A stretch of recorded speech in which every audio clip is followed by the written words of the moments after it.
our ears back and take it for a spin. And finally, we get strapped into the championship-winning Nissan Navara SP and get thrown around a bit. But first, the news.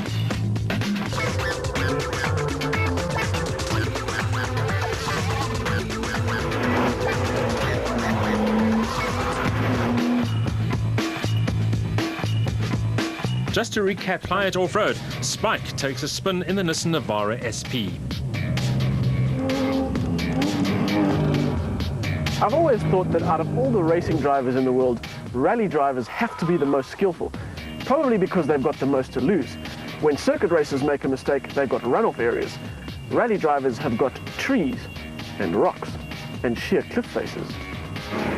But rally drivers are still in cars, some of which are designed to go fast in the first place. There's another bunch of drivers who prefer to make life really difficult for themselves by going fast, off-road, in really large buckies. One such nutter is Hannes Grobler. And here's the man himself, 1.7 meters tall, 96 kilograms, and able to drive that thing about as well as your mother-in-law is able to irritate you.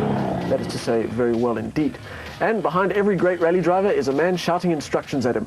That's co-driver Francois Jordan.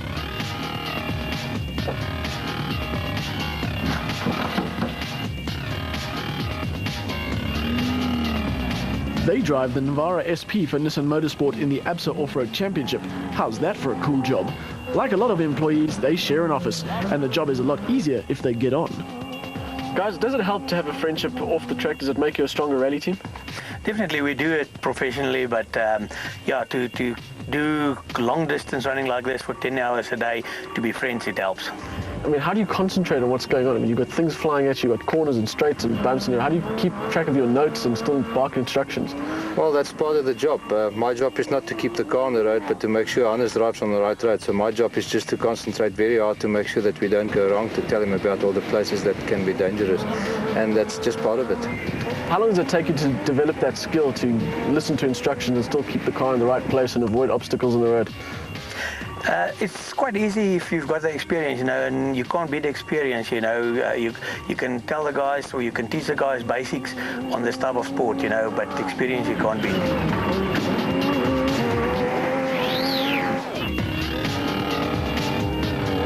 With your guys' combined opinion, what's more difficult, off-road or rally cars? Well, I can't say. I think it's more difficult, maybe the off-road series, because you can drive 12 10s with a rally car, and now you're going to service in basically 20 kilometers. With this thing, you have to keep the car on the road and get to the end. What's it? Rally is much more precise. Also from a co-driver's point of view, a meter or two wrong in an instruction can cause havoc. Where on the off-road, your biggest job is to find the road and to find the route and to find the obstacles together with the driver. It's two different worlds completely. It's a world that I got a little taste of, and believe me, looks can be deceiving. It's a big truck, but it has acceleration and handling that would shame a few sports cars.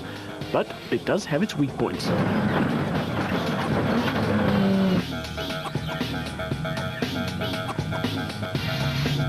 It's got incredible acceleration, unbelievable braking. I don't know what they make the suspension out of because it seems indestructible. But what it doesn't have is run flat tyres, so our run is cut short a bit by a left front flat, which is a pity because I was having a blast. While the crew worked on the wheel, we caught up with Nissan Motorsport's Glyn Hall. Glyn, this is a racing car, obviously, but there are quite a few standard production components on this car. How much in common does it share with a production car? Well, there's quite a few parts, especially in the engine. The engine is probably 80% of production parts, and the front and rear differentials, shall we say, they're predominantly production components in there, the gears and things of that sort, and the body is obviously, clearly production-based. We have to make the car look exactly the same as the production unit. Yeah, we use a lot of stuff. And a few fiberglass panels on the body as well. Yeah, that's mainly for cost, and of course where we have the extra clearance for the wheels, and we have to do moulding. How much R&D goes into these cars?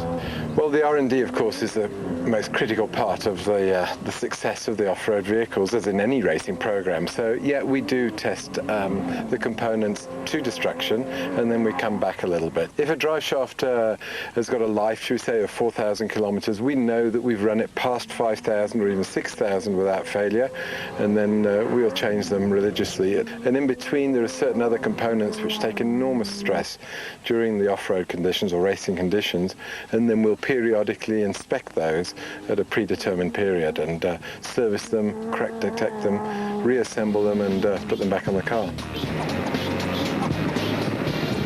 I've seen them on TV, I've seen them in the metal, and now I've had the chance to go for a spin in one, and I have new respect. I'm not really surprised that Nissan Motorsport have won every single full season of the ABSA Off-Road Championship that they've entered.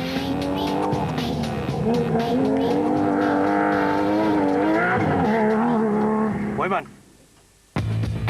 The slightly tweaked 4-litre V6 production engine in the Navara SP puts out over 220 kilowatts and 475 newton meters.